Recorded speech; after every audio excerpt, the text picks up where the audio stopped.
Well, hello, everybody. You are listening to the Trifecta, where UFOs, the paranormal, and cryptids collide, the official podcast of Rocky Mountain Ranch Research. I am your host, Katie Paige, and do we have a treat for you tonight? We have good friend Eric Hecker, and Eric, spent time in Antarctica and discovered some things, and he has been blowing the whistle on some of his discoveries, and I'm looking forward to diving deep into what he's discovered.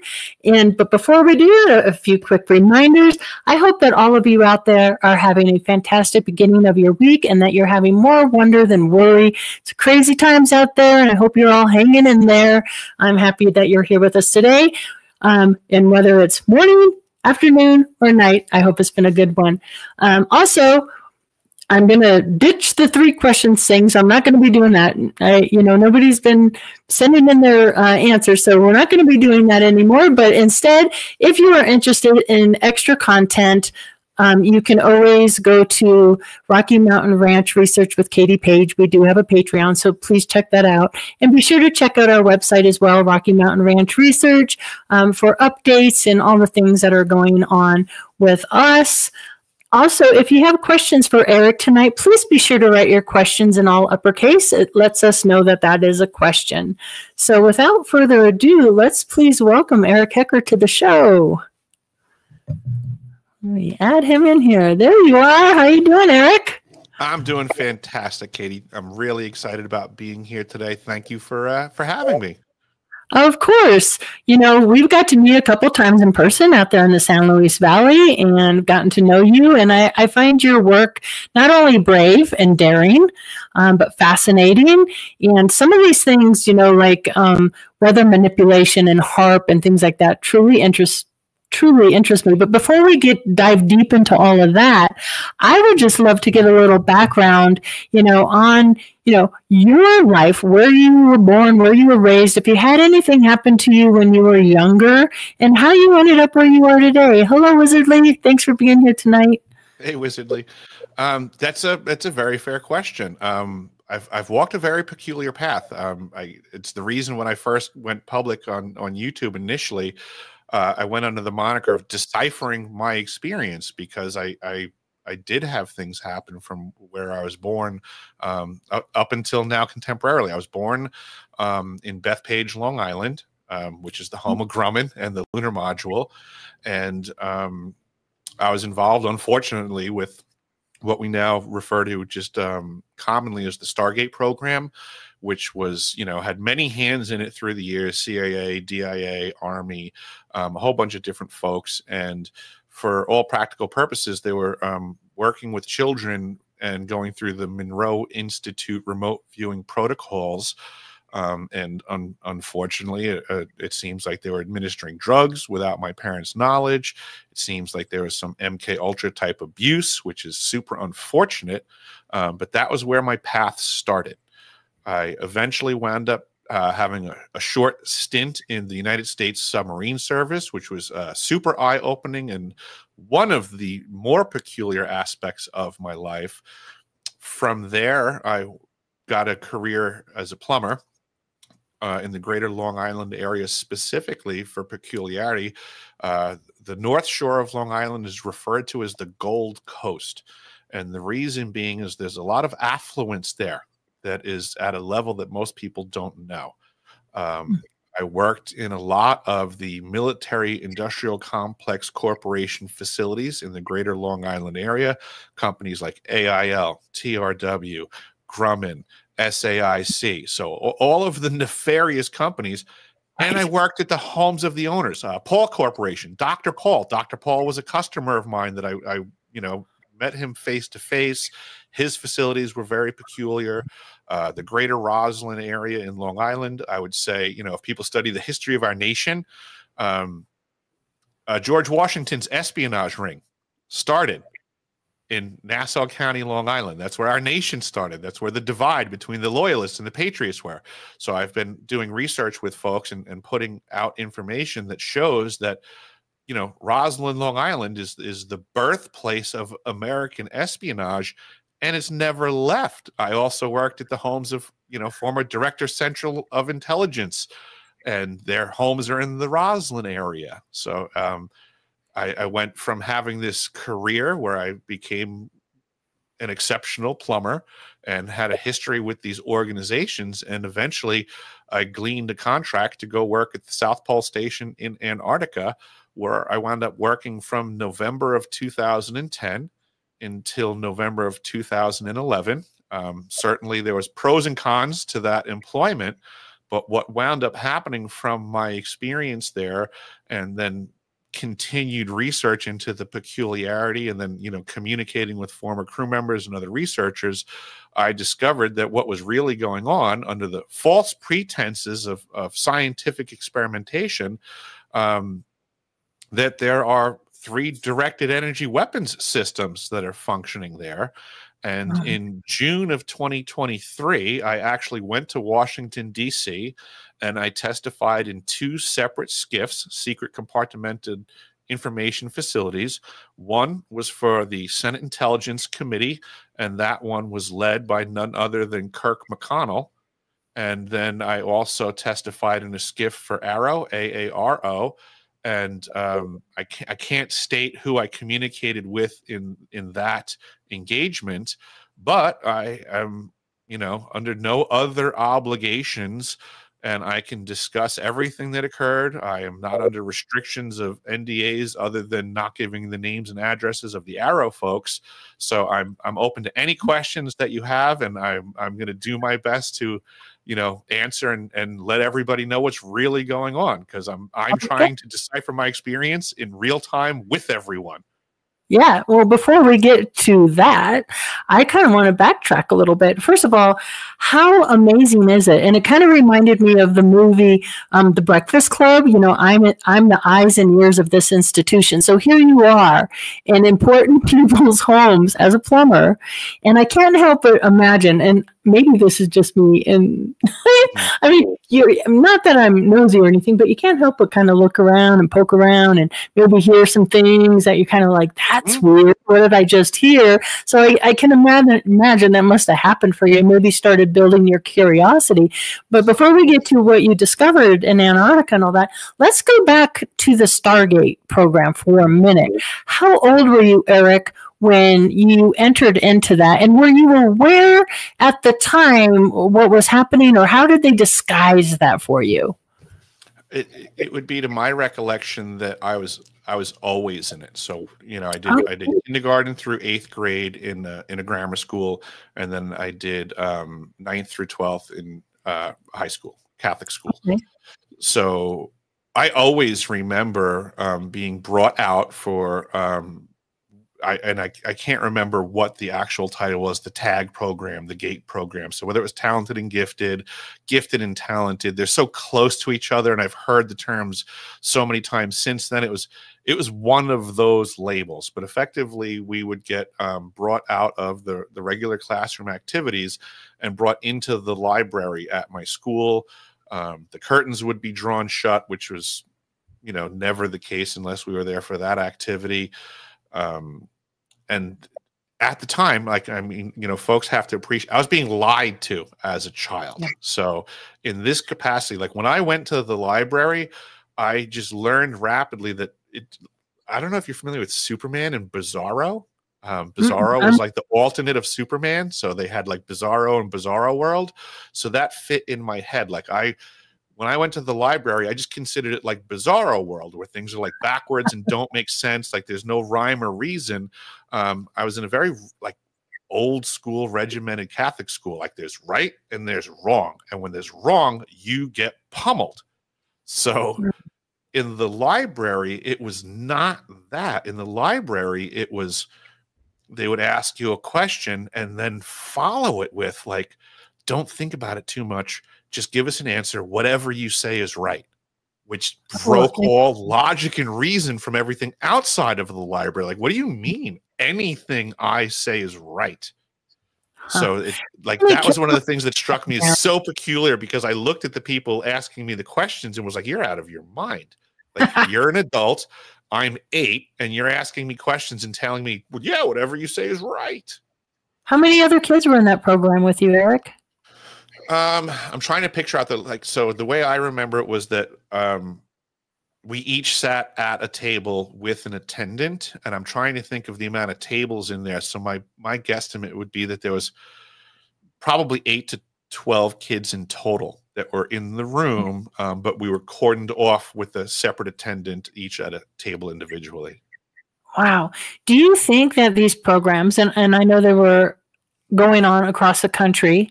I don't know how old you are, and I'm not going to pinpoint you on that. What years were these? But you can give us the decade. Was this the 80s, 90s? This was the early 80s that it started for me. Early 80s. Okay. So a little bit after the program I was put in, which was for migraine headaches or, learning disabilities and all that stuff. Different program. But I'm just saying that I think these must have been going on across the country. And I'm wondering, do you think these programs are part of why we're not having disclosure? I do. From my research and documented evidence, a lot of the people that are in the disclosure conversation contemporarily that are being put on pedestals, their names are in the paperwork. Their names are there. So you have folks like Hal Puthoff, Russell Targ, Jack Sarfati, Itzhak Bentov. Well, he's passed away. So, I mean, these people. It's SRI was the outfit, Stanford Research Institute, that was getting all of these contracts, and all of these people were working as contractors and getting paid to be in these programs. And there's documentation right in the archives of my website that states very clearly how they were experimenting on children. So to me, I keep thinking it begs the question: to what extent were you experimenting on children? Why is no one, discussing this stuff? Why is no one asking people these questions of, how were you involved? Who else was involved? What were you doing to these kids? What was the reason that you were doing it to these kids? How come these kids' parents didn't know what you were doing to these kids? That's a better question. That is a better question, isn't it? Right? Yeah. What were they being? Well, I think it was the great lie, right? Oh, I mean, not that you weren't gifted and talented, I'm sure you are. But I mean, whether it's on the ADHD side, learning disability side, or the gifted and talented side, they use these excuses to, I know there was like the Monroe Institute, the Stargate Program, the Gateway Program, Manager Foundation, and other grants and things. And I'm wondering, like you mentioned, Hal Puthoff and Russell Targ and all this thing. So they I think, had a curiosity, because children are not tainted, and I think they're closer to, the paranormal gifts, the psi gifts. We're seeing a lot of that right now with the psi games and, the telepathy tapes and, nonverbal kids communicating telepathically. And I'm sure, since these programs began, they had to have had an interest in children. Yeah, if Absolutely. or Google it, they deny it, although there's documents and certain videos you can find that say otherwise. So I'm really happy, Eric, that you're speaking out about that, because I do believe this has affected thousands of children across the nation, and that it needs to be exposed. And I hope more people come clean, or not even come clean, but are brave enough to talk about it. And for years, I would assume that most children that were put in these programs, like you said, their parents were unaware, the kids were unaware, and it has to be something that kind of triggers, like, wait a minute, that really wasn't all that normal. So were they like certain subjects like science or math, or do you have any memories like that where you're working with blocks or games? They weren't teaching us anything that had to do with our standard curriculum. It was completely outside of that. They weren't. So yes, I excelled academically at a very high level at those ages, but they weren't bringing us in there to give us higher level math. I was already doing that in my regular classwork. Like, so technically my school wanted to advance me into a higher level year. If I was in third grade, they wanted me to be in fifth grade. My mother refused that. She thought it would cause me social problems. So my day-to-day activities in the regular class, I was already doing advanced stuff. So if I was in third grade, I was already crushing the third grade curriculum to the point that I would have everything completed, and the teachers had more issues with me being disruptive because I was done and bored. So what wound up happening was that the teachers from the higher grade levels would come in to my third grade classroom, as an example, and they would be giving me assignments that the fifth graders were working on to fill my time. I would do the advanced level curriculum that was already going on in the classroom. I didn't even need to be pulled out of the library for that. I was already doing multiple grades worth of work in my class. So when we got to the library, what I now know in hindsight, because again, like I said earlier, they were lying to me. I didn't know what was going on. It didn't make sense. But since then, having done the research, I now know what was going on was the Monroe Institute protocols for a remote viewing session, and I nailed it one time. I saw there was someone by the name of Major Ed Dames who was very big in the Stargate program, remote viewing protocols, all that stuff, and I came across a video where he was actually engaging his own son, going through the process to give an example of how it worked. And when I saw this video, Katie, like my jaw hit the floor, because I was like, that is exactly what we were doing in the library, but they weren't telling us. So effectively, like they would give you a piece of paper and they would tell you to scribble on the paper. I now know that's called an ideogram. Okay. And then they would start to ask you questions, and what you do is you would then take your writing implement, I forget if it was a pen or a pencil, and then they would ask you a question and tell you to touch the pencil to the line while answering the question, And this is when they would say to you, like, just answer quickly, you know, anything that you say is right, which as a child, when they were being deceptive, that made no sense, because they weren't explaining you're doing a protocol, you're remote viewing. Like, they weren't telling us that. So I just did what I was told. It made no sense. But now in hindsight, I can do research as an adult and find out, oh, this is a very specific process. They're trying to gain information from the ether, so to say.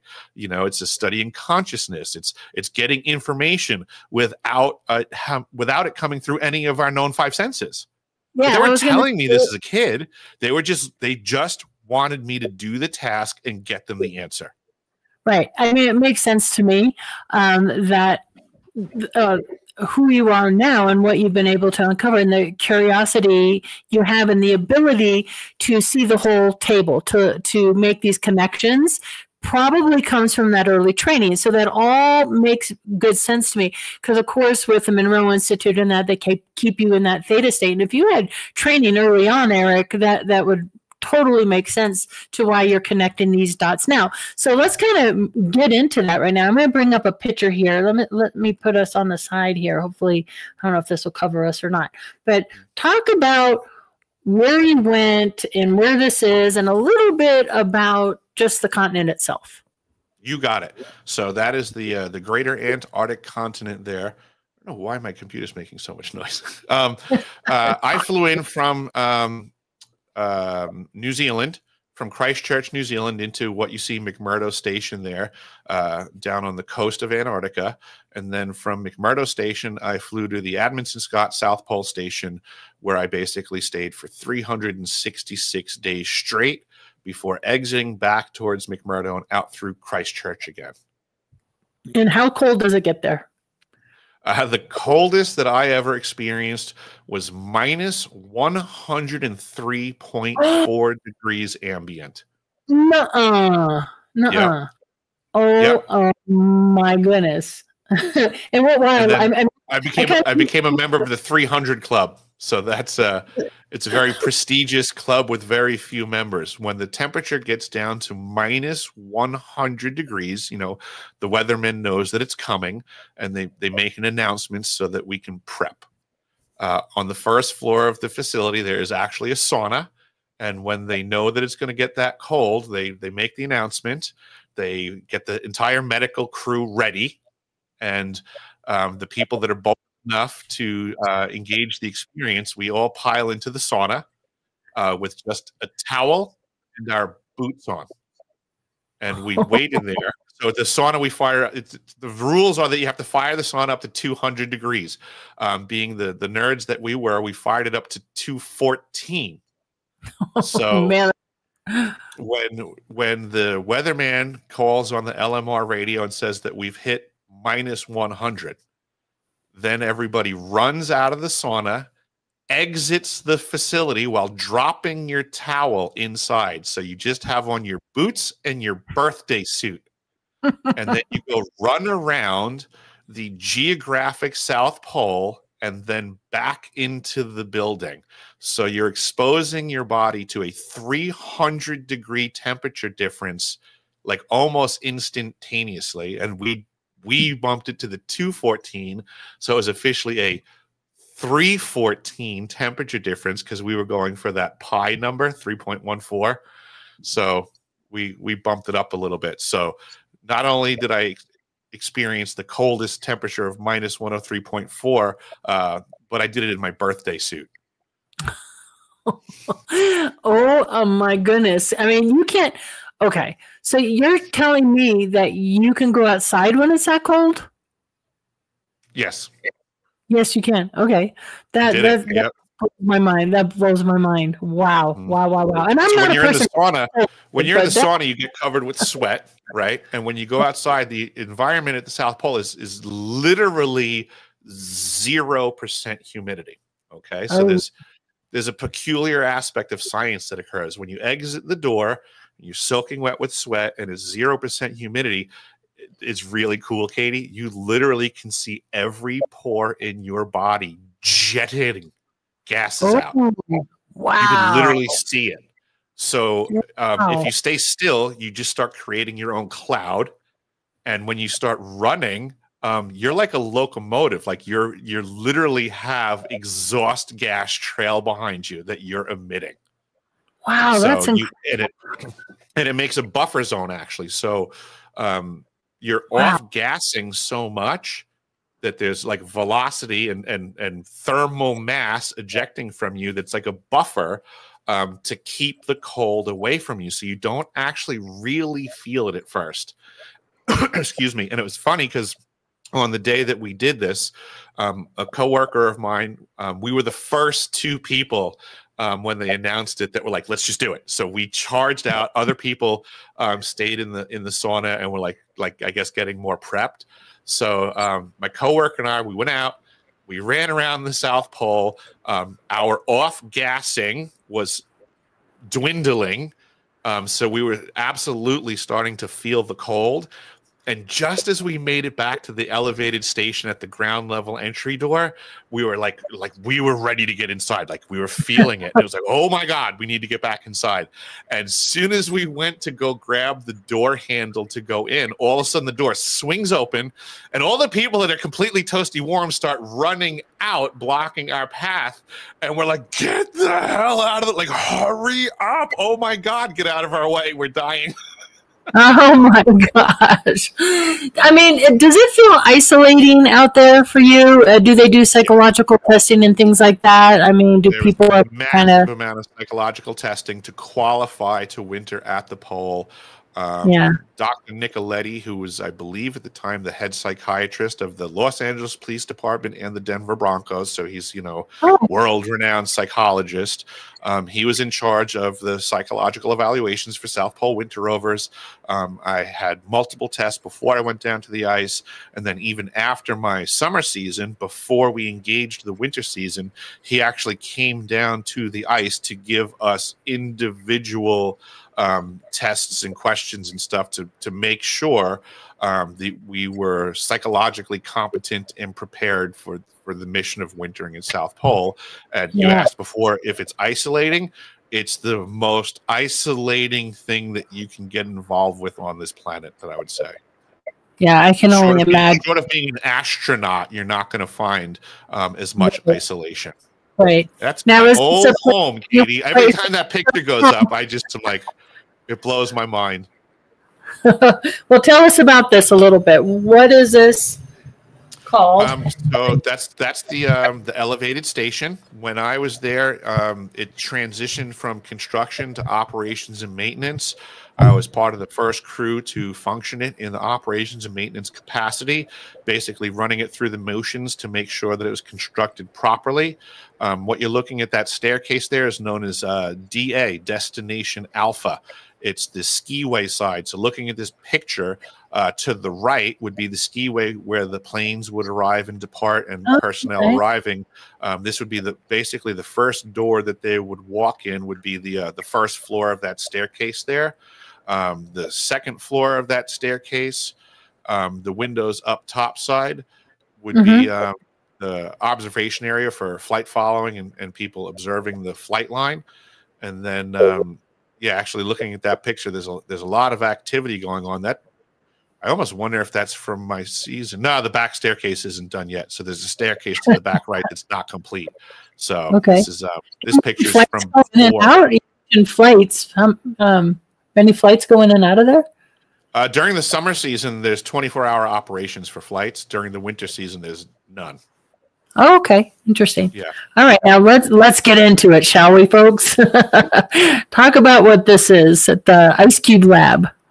Okay. So the big picture there showing the depth and the strings and the yellow and the red line, that would be subterranean in the ice. And the little black square that they blow up to bring the picture up top, that's the Ice Cube Laboratory. And in that white square up top where the Ice Cube Lab is in the middle, all those dots in the shape of a hexagram are all the different strings that go down. And then in the pictures on the right, you'll see that round object that looks like about the size of a basketball that has a steel ring band around the middle. That's called a dom. There are 5,000. There you go. And that's the last dom ever inserted in the ice, hence all the signatures. There are 5,160 of those doms embedded in the ice, which is effectively the Ice Cube neutrino detector. And what is the story we're told? What are they doing here? What is this supposed to do for just a layman? This is a great picture for it. So you see the yellow and the red lines there. So basically, the concept is that neutrinos, which there are trillions of them, they're almost massless. They're super small. A neutrino can pass through an atom in between its electron shell and the nucleus and not hit anything most of the time. But at the neutrino array, what you're seeing there is like the pathway of a neutrino entering the array. And then in the network of those DOMs, they're optical modules. What they're looking for is when a neutrino actually does impact the nucleus of a water molecule, albeit frozen in ice form, when that impact occurs, the neutrino and the nucleus are destroyed. A muon, which is now a new particle that's manufactured from that engagement, is ejected. And then there's also a blue flash of light known as Cherenkov radiation. And that's effectively what the DOMs are trying to identify as the flash of light. And then because of how, the DOMs in different relationship to each other will register different amount of lights, it's then calculated that they can get a trajectory from whence the neutrino came. And then that's the concept of what they're telling us is the purpose of it scientifically. And then they'll take those the triangulated direction from whence it came, and then they will shoot that information out. What they would tell us is to many other telescopes around the world, so that they can then try to direct their view to check to see what's going on where that neutrino apparently came from. Wow. Okay. Now, Eric, let's get into what you witnessed out there and what you believe might be going on, and what you testified in Congress about in these skiffs that you can safely say.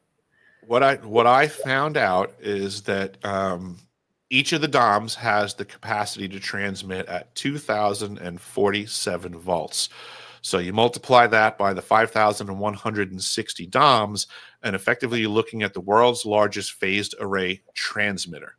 Unfortunately, what I had learned was that it was when I was president, so not only did the elevated station go from construction to operations and maintenance, it was also that same season that the Ice Cube neutrino detector went into completion from construction, and also it was the first time that it was being used actively.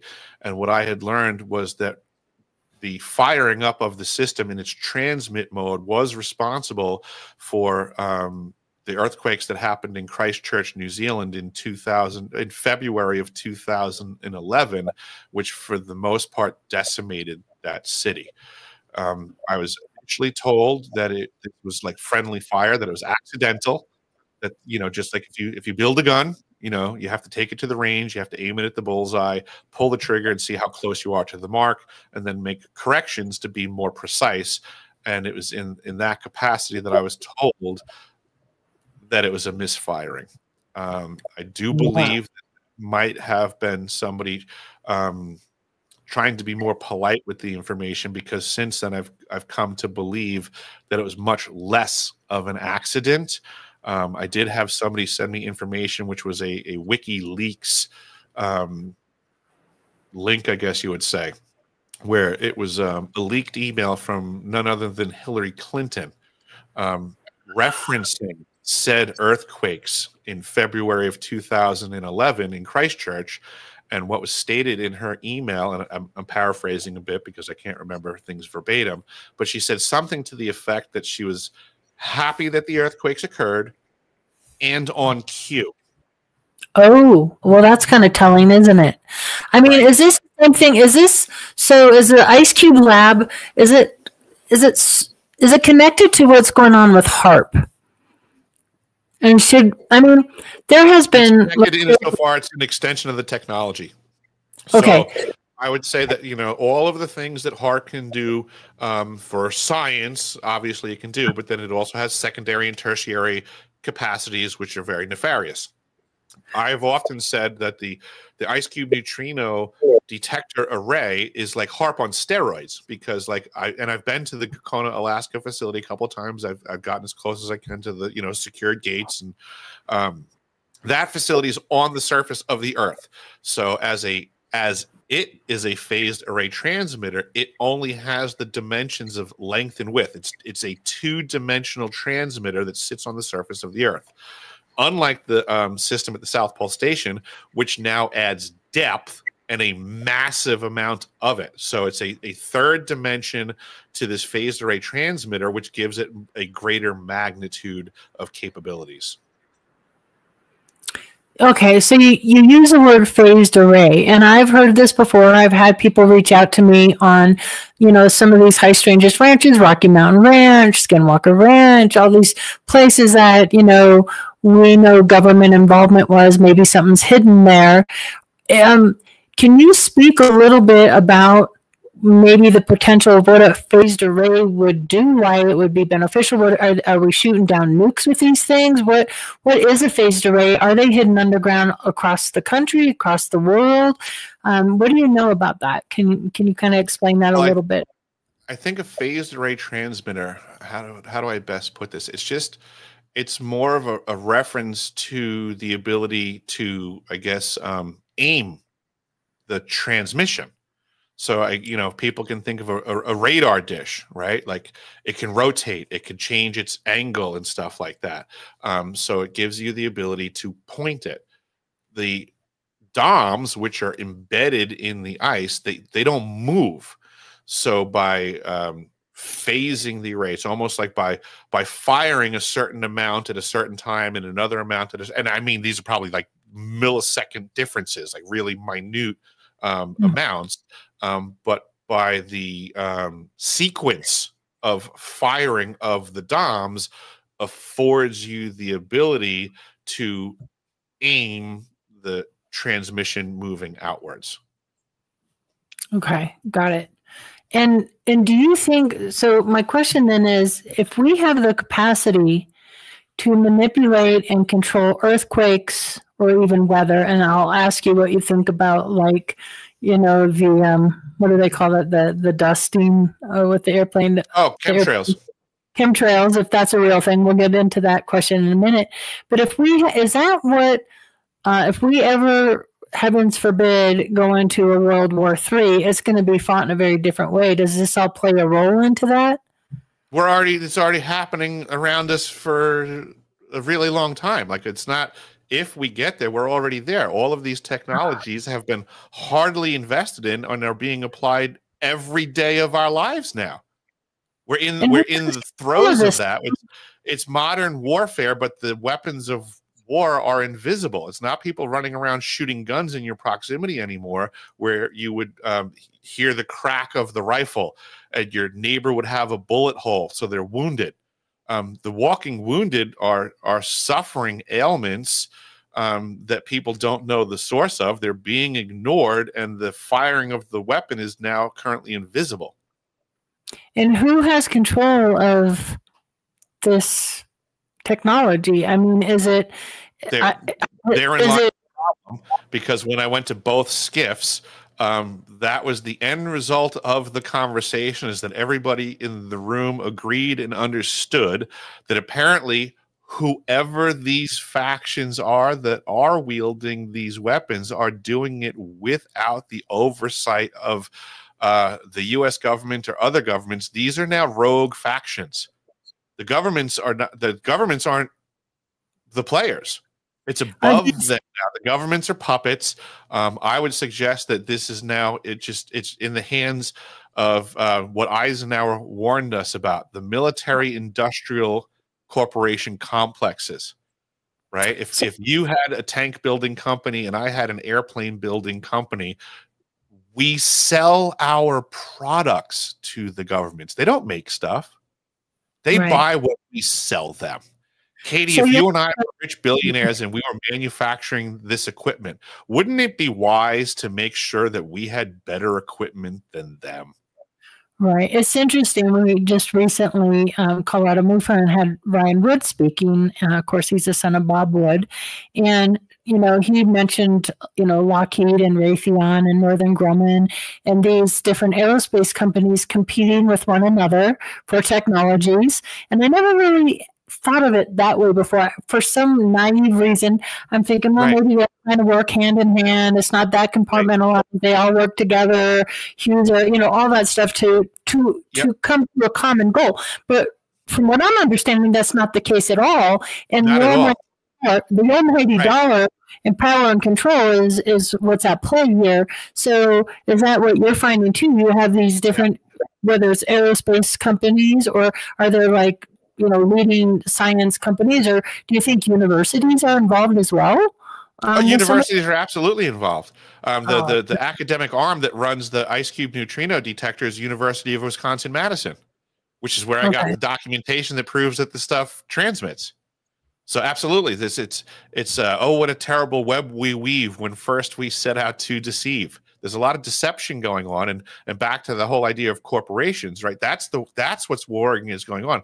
People are cognizant that, you know, there's espionage going on between nation states, but they don't want to believe that, you know, Raytheon and Lockheed Martin also have SWAT teams and espionage teams. And if you're the president of one company, I'm the president of another company, we're at war with each other. We're at war with each other with the better product lines that we wield, that we haven't sold to the governments, because then you and I can kick each other's asses and all they can do is watch. Right. And then you throw in the different countries involved. I happened to meet a really high up in GE and General Electric. And, you know, we got into this long conversation about the Rocky Mountain Ranch, what we knew, technologies, back engineering. It was like an hour-long conversation. They're like, do you want to know, you know, what was on Nancy Pelosi's laptop? Some of the back engineered stuff that General Electric, that the Chinese would love to get their hands on. And I'm like, uh-oh. So they have part of General Electric but not the other part. And so, you know, I never looked at it that way, that there was this kind of secret keeping and the technology that's publicly known is regulated. Right. If it's not publicly known, it's unregulated. Right.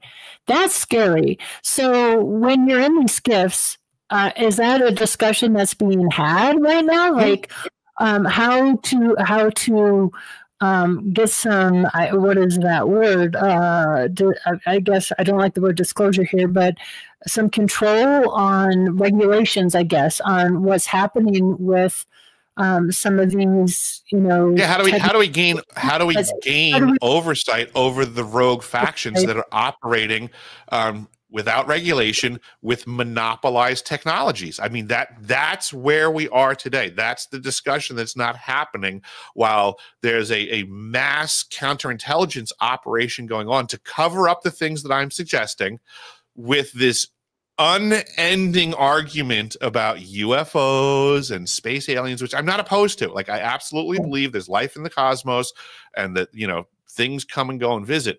But what you cannot convince me of is that that is the majority of the activity that we're witnessing.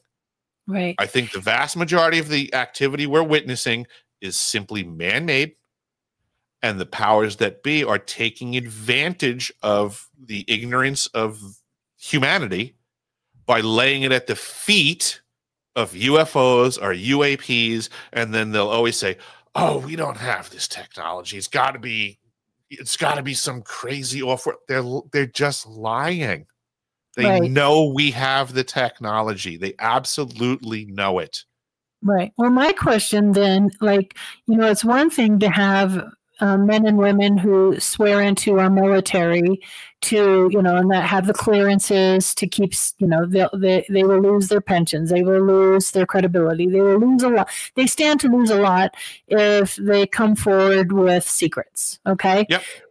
What is keeping scientists and people who just work for Lockheed, or do they have systems in place to keep them quiet? I mean, why are they keeping quiet?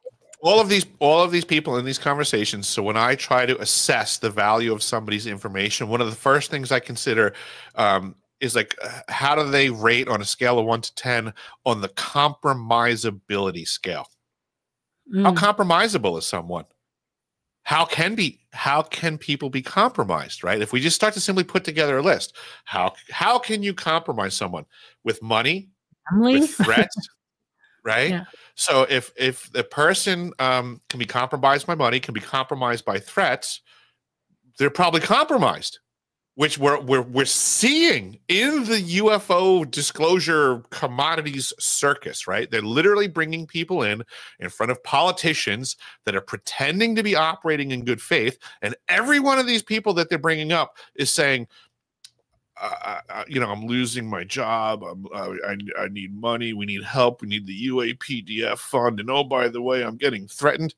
Cool. So you just expressed to everybody that you're completely compromisable.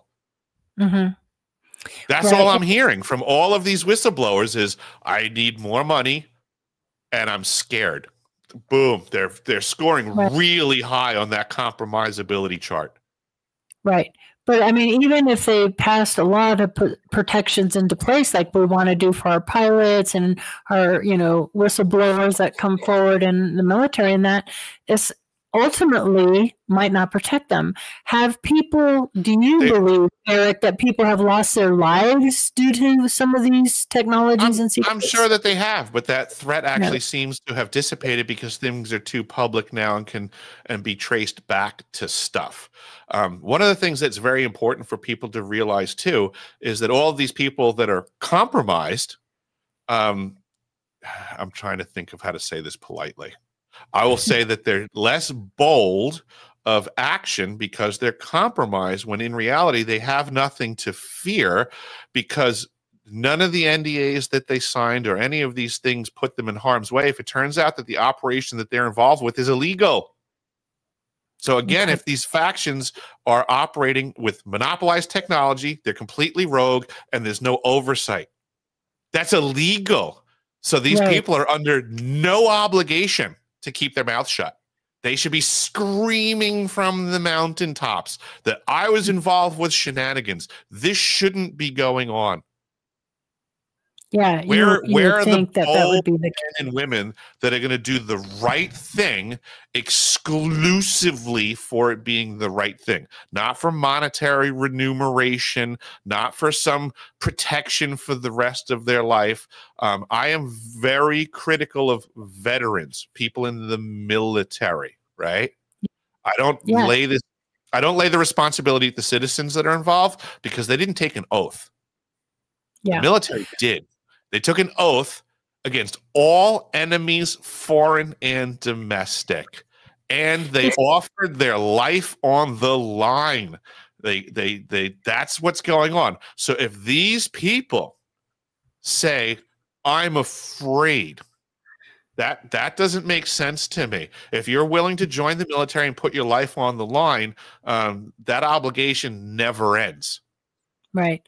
This kind of reminds me, Eric, I didn't watch the whole thing, but I caught a little bit of a recent Joe Rogan episode where he was interviewing, and I don't, pardon me, but I don't remember the gentleman's name, but he had morals and he learned of a torture program and did not want to be involved with illegally torturing people in horrific ways. Like, I mean, just listening to some of these things, you know, being chained to the ceiling and being kept awake for multiple days on end and just horrible torture. And he did he used to work for Lou Elizondo, the torture czar of Guantanamo Bay?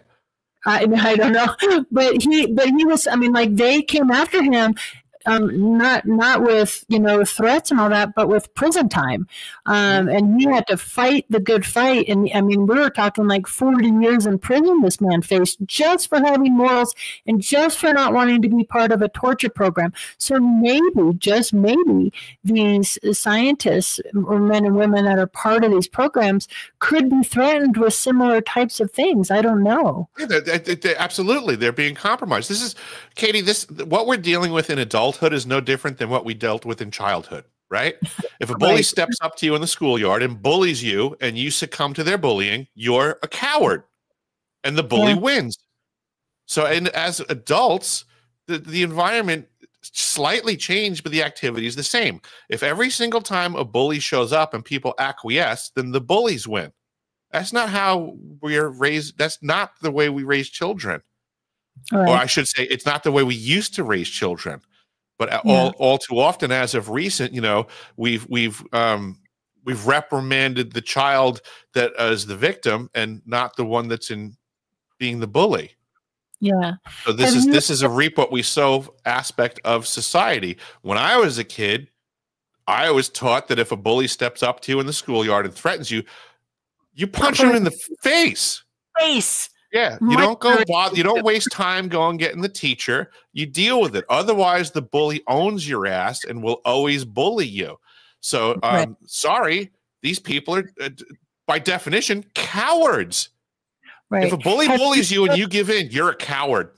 Yeah, Eric. I mean, have you personally had to face any, you know, bullies or stand up to like threats and like to try to set you up about you speaking? I've been threatened with violence. I've actually been assaulted when I went to the event in Washington, D.C. in June of 23. There was a couple other whistleblowers that caught the tail end of it. Michael Herrera, D.C. Long, Stephen Digner, they were present. My former crew member that came with me into the skiffs witnessed it also. So, I mean, I didn't back down and I didn't lose. That's, you know, that's called not being a coward. I've had family members threatened with violence. It's just like, you just can't ever acquiesce. And what people will learn, which is what we learned in the schoolyard as children, is that if you simply don't give in to the bully actually has no power. Yeah. I was going to say, that's why I get frustrated with these whistleblowers that are all like, I don't want to say anything because I'm scared. And then it's like, well, you know, then the bully wins and we lose. We lost Eric, everybody. Hopefully he'll be back here in 1 second. There you are. You're back. I'm here. So they're bullying you right now. Yeah. You froze up for a second on your video screen, but I heard you the whole time. Some weather. I hear weather, which is interesting. I don't know if it's snow or rain. You're in Tesla's lightning land. We are. We're right there in the heart of it. Yeah. So, yeah, speaking of Tesla, I can't believe this hour is almost gone already. We're down to about 10 minutes here. But a couple of things. Let's talk about Tesla technology. I mean, do you think this is all connected with that? Oh, absolutely. This is just it's a high level of technology that was occulted away back in the day of Tesla. And this is why I use the term monopolized technology. It's not that this stuff doesn't exist. It's just that it doesn't exist for the most of us.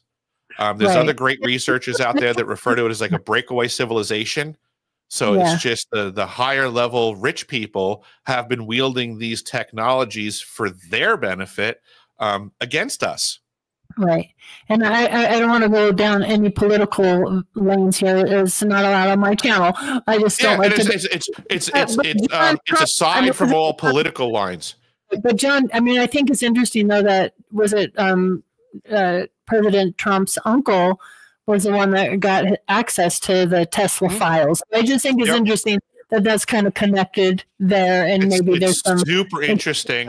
And politics aside, like if we just deal with these as human beings, it's a very interesting connection. The line of information going through these human beings and the positions that people are in contemporarily. Politics is a con job. I've always said that, the purpose of politics is to get 100% of the people to focus on 50% of the problem. Yeah. Right. If I'm a Democrat and you're a Republican, then I'm going to say your side sucks and you're going to say my side sucks.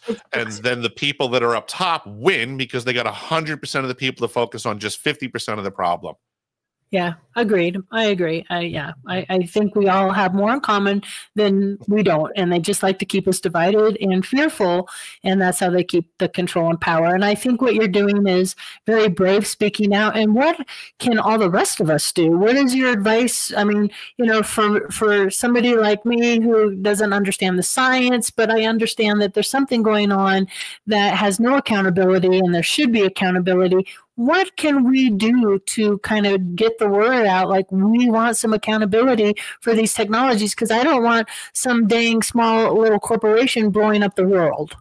I think we should stop focusing on any belief that the government is the door we should be knocking on.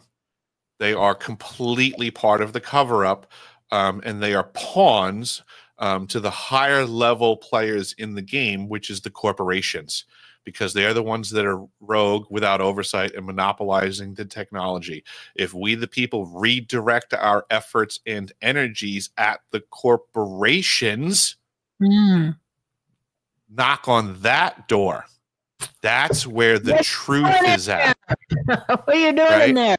Right. So it's like a football game, right? Skates.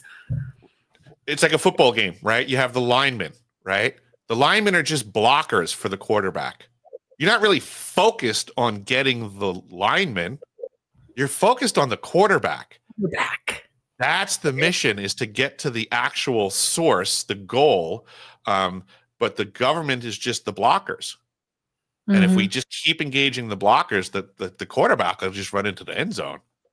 Right. So can we write letters to our congressman? Can we just, is that the best thing?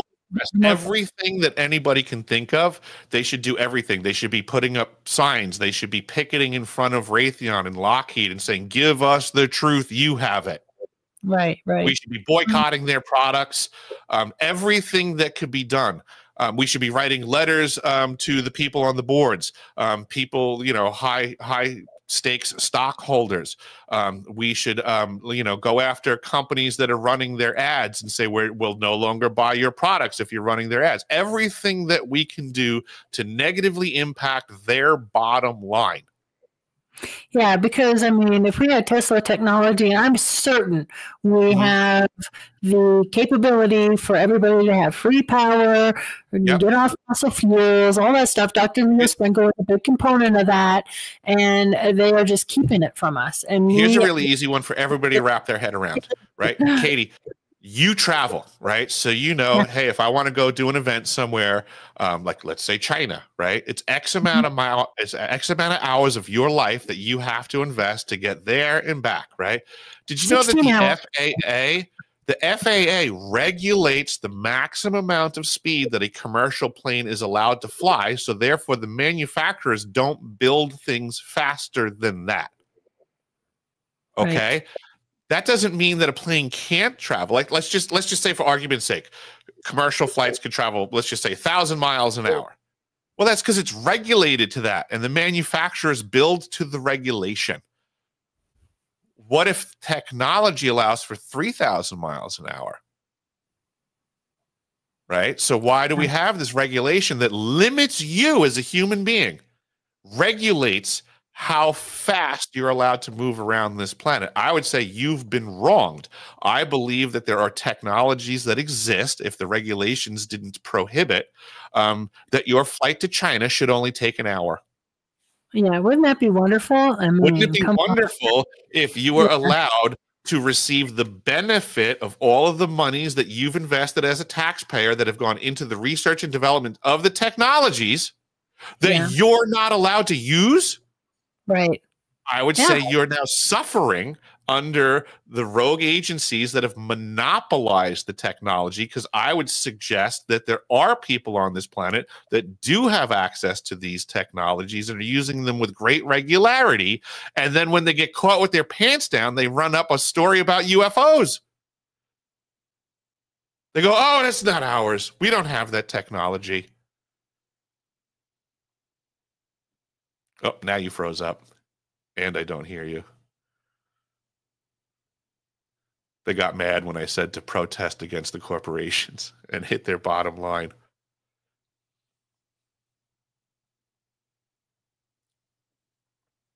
Can you hear me now, Katie? Oh, boy. Aren't technical difficulties fun? Oh, there we're back. All right. Oh, there we go. Yeah, we have a massive storm right now, speaking of that. It figures. But let's talk about Deciphering TV and what can be found there. I know people can go and find all information about Eric here. Tell us what they can find on their site, Eric. Deciphering You got TV. it. Yep. So deciphering.tv is a platform that I started a few years back. It's where I try to put all of my information and interviews and stuff. You'll see that there's a forum up there for folks to engage. There's also an archives section. So a lot of the documentation that I come across, I put there for people if they just simply want to view it, they can, or they can download it and have a copy for themselves. Cool. Go ahead. I said that's cool that you can download. Yeah. Yep, it's downloadable. I'm actually growing the site. I'm going to be bringing more folks on into the team, other content creators and researchers that I've been working with in the community, so that we can operate outside of the management of the social media platforms and the algorithms and the censorship, so that we the people can have a presence in the media, so to say, that is not controlled. And another thing that I always try to recommend to folks, like you asked earlier, what can we do to change things for the future and help our children out, is contemporarily we need to become unmanageable. Right now we're very managed. Our day-to-day lives, every aspect of everything that we do is hardly influenced by other people. So become unmanageable, and then people say, well, how do I do that? And there's a very easy thing that everybody can start doing. Start paying cash everywhere you go. Right. Do you think the COVID-19 was kind of to see how far they could push us all? Absolutely. How much they can control us? Absolutely. 1,000%. Yep. They wanted to see how much we can make these people dance to the tune that we play. Yeah. And what do you think would happen if that happened, again, like next year? Do you think people? I think everybody would bend over and take it again, because it was a perfect example of how everybody got perfectly managed, right? If at the time the COVID stuff got rolled out, if everybody just simply refused to be managed by the regulations that were forced upon us, it wouldn't have occurred. I forget if it was Sweden or Norway. Which the United States didn't get the news at the time. But while we were all suffering under, Nazi type regulations and Gestapo type stuff, I forget if it was Norway or Sweden, but they started what was called the pots and pans movement. Oh. So when they were told to, follow the rules, they laughed. They said no. Everyone simply stayed home and banged on pots and pans and told all of their politicians, guess what? We're not doing anything. They just stopped doing anything. They didn't go to work. They did nothing except be unmanageable, say, we're not listening until you guys cut the BS. And that's it. You're not in charge. We're not doing what you say. And that's all everyone had to do, is just don't do it. But because people were compromisable, right? That people's jobs were threatened on so many levels. You can't this, you can't that. If you don't listen to us, and everybody's compromisability was heartily on display. Right. We all can be brave and stop living in fear. And I think that, that's a good way to end the podcast, Eric. Thank you for being fearless and speaking out about what you feel is going on out there and trying to bring it to all of us so we can sort of catch up and go, hey, what the heck's going on? I can't thank you enough for being here on the Trifecta, and I hope to see you again next year out there in the San Luis Valley, or if not, we'll see you somewhere else, I'm sure. And I hope everybody out there has a fantastic rest of your week, and be sure to check out Deciphering TV and Eric's work. And I thank you all for being here, and I hope you have a great rest of your week, everybody. Thank you. Good night.